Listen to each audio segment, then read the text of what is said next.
Agriculture intelligente et innovation technologique, quelle perspective pour l'agriculture africaine? C'est la thématique de cette édition du Sahara où plusieurs experts internationaux et nationaux sont réunis aujourd'hui. Et puis en Guinée-Bissau, la campagne présidentielle prend fin ce soir et 12 candidats sont en lice pour la présidentielle. La commission électorale bissau-guinéenne assure que toutes les conditions sont réunies pour que le vote de dimanche se déroule normalement. Bonsoir et bienvenue dans le 19h. Ouverture du 5e salon de l'agriculture et des ressources animales sous le thème agriculture intelligente et innovation technologique. Quelle perspective pour l'agriculture africaine?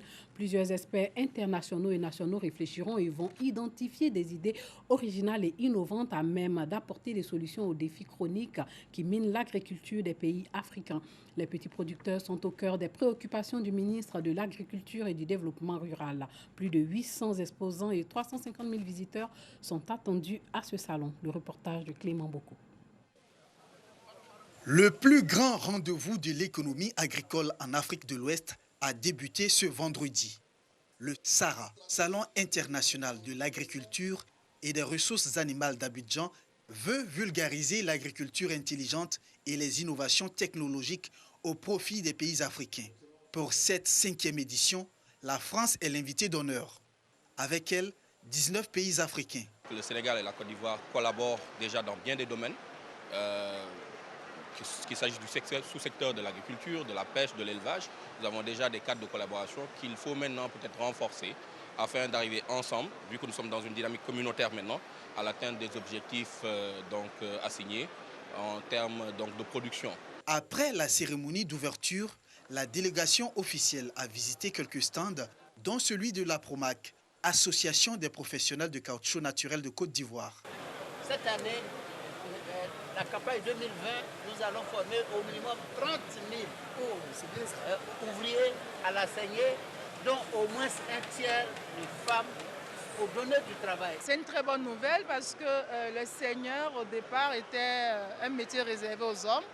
Donc savoir que nous aurons des femmes qui pourront saigner les VA ne peut que nous réjouir et nous encourageons la Promac à continuer et nous allons suivre de très près ce projet. Plateforme de rencontre de nouveaux partenaires d'affaires, le SARA est une aubaine pour les opérateurs économiques ivoiriens. François Assovier valorise un fruit bien connu des Ivoiriens, l'amandier des tropiques ou encore cocoman. L'avantage de la culture de l'amandier des tropiques, c'est qu'il donne un revenu aux producteurs et il règle un problème sur le couvert végétal. Lutte contre l'avancée du désert, le fléau du réchauffement climatique et il assure une productivité durable parce que l'arbre a une durée de vie de plus de 150 ans. À partir du fruit, nous avons sorti plus de 16 produits. La noix même que le paysan récolte, il peut au moins vendre 3 fois dans l'année. Et une fois acheté, transformé à nos ateliers, nous sortons les 16 produits jusqu'à l'aliment de bétail et aux engrais organiques. Présents à ce rendez-vous, les planteurs de café-cacao souhaitent une amélioration de leurs conditions de vie. Nous souhaiterons que le gouvernement puisse aider les producteurs de café-cacao au reboisement, surtout de leurs différentes plantations qui sont vieillissantes. Le SARA 2019 fermera ses portes le dimanche 1er décembre prochain. Plus de 300 000 visiteurs y sont attendus. En lieu et place des salles de classe décoiffées, c'est un bâtiment réhabilité qu'occupent aujourd'hui élèves et enseignants de l'école primaire publique de Nembo Sama dans le département de Biankouma, dans l'ouest du pays. L'image de la façade décrépite n'est plus qu'un vieux souvenir. La réhabilitation de l'établissement scolaire a coûté 12 millions de francs CFA. Paraga Sorokone nous en parle. Le cri de cœur des élèves de l'école primaire de Nembo Sama entendu. Les bâtiments de leur établissement scolaire repeints, la toiture entièrement perforée, remplacée, le béton des propriétés des classes affaissées, réhabilité, coût des travaux, 12 millions de francs CFA. Le donateur, le chef de cabinet du ministre de l'Enseignement supérieur et de la Recherche scientifique, Deli Mamadou, ex-député de Biankouma par ailleurs, fils de la région du Tonkoui. Occasion pour lui de faire don de kits scolaires aux élèves des familles défavorisées. Lorsque nous sentons nous-mêmes la nécessité d'apporter la pierre à cette édification d'une Côte d'Ivoire moderne, ça fait plaisir. Aujourd'hui, Cette école est une école qui était dans un état, j'allais dire, de délabrement très avancé, qui n'était plus très fréquentable pour les enfants. Et touchés par cela, nous avons bien voulu poser cet acte social.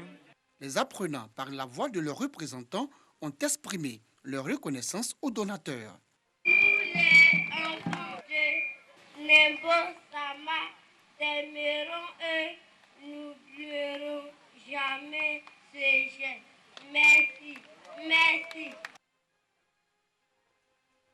Dans les prochains jours, l'école primaire publique de Nembo Sama recevra des tables-bancs, a promis le donateur Deli Mamadou. Planting d'arbres à Boisflé lors de la journée nationale de la paix, un geste répété tous les ans. Reconstitution du couvert forestier oblige le couvert forestier qui est réduit à un peu plus de 2 millions d'hectares, la cohésion sociale prônée par les autorités pour une population unie. Charles Tatou. Célébration de la journée nationale de la paix couplée d'une activité de reboisement. L'innovation apportée à cette célébration par le gouvernement rentre petit à petit dans les mœurs des populations. À Boisflé, par exemple, les autorités locales en font leur affaire, traduisant dans les faits le vivre ensemble. Équipe municipale responsable de la direction départementale des sports et ceux du cantonnement des eaux et forêts, ensemble, comme un seul homme, mènent des activités. Tout a commencé par une marche pour la santé, ensuite un meeting pour sensibiliser à la culture des valeurs de paix et de cohésion sociale. De même, sensibiliser sur les effets négatifs du changement climatique, exhortant les populations à contribuer à la reconstitution de la forêt ivoirienne localement. Pour nous, cette année, c'est un départ. Et les autres années, nous allons donc continuer à célébrer cela et à l'améliorer pour donner l'exemple que dans une ville, il faut qu'il y ait l'entente, il faut que les personnes vivent en harmonie. Les familles qui vont compter en Côte d'Ivoire dans les années à venir, c'est celles qui auront une plantation forestière de plus de 5 hectares. Parce que le bois est coupé, il y a le petit commerce, c'est toute une économie autour de l'arbre. Nous invitons les populations à conserver cette économie forestière pour que l'économie des villes soit prospère. Pour donner l'exemple à propos de la promotion de l'emploi vert, tout en luttant contre la déforestation rurale. Un planting d'arbres a bouclé les cérémonies, marquant la célébration.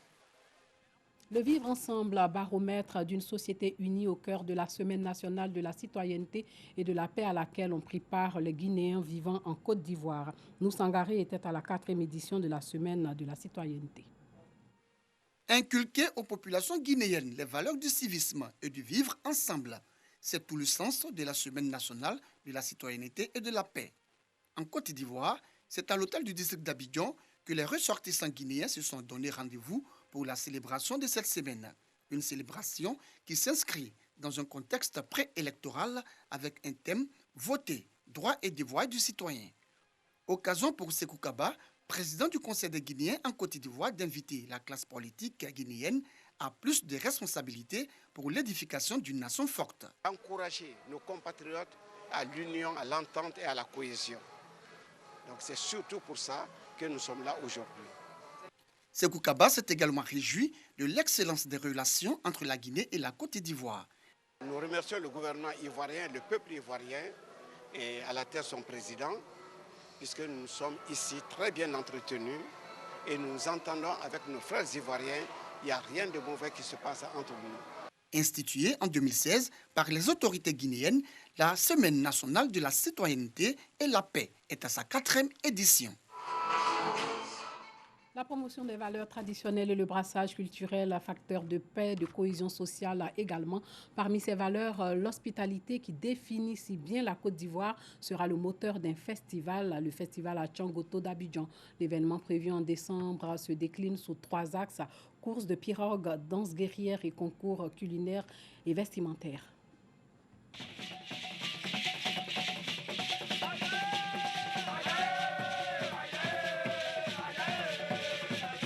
3 jours durant, Les chefferies traditionnelles de 14 villages Atchon du district d'Abidjan auront l'opportunité de faire découvrir davantage leur culture à la jeunesse. Il s'agit pour les initiateurs du FAGA d'encourager le brassage culturel à travers la promotion des valeurs traditionnelles. Le FAGA, c'est le festival Atchon Goto d'Abidjan. C'est un festival qui a pour objectif de mettre en exergue la culture du peuple Atchon. Sur une même plateforme, la culture de tous ces peuples qui constituent Abidjan. 2 communes qui seront à l'honneur, à savoir la commune de Cocody et la commune de Benjerville, qui regroupent, on va partir avec 14 villages. Le festival Atchon Goto d'Abidjan est prévu pour se tenir du 26 au 28 décembre prochain à la Riviera Faya, route de Benjerville. Comme attraction, les promoteurs proposent entre autres des courses de pirogues, des danses guerrières, des concours culinaires et vestimentaires traditionnels. L'accès est ouvert au public.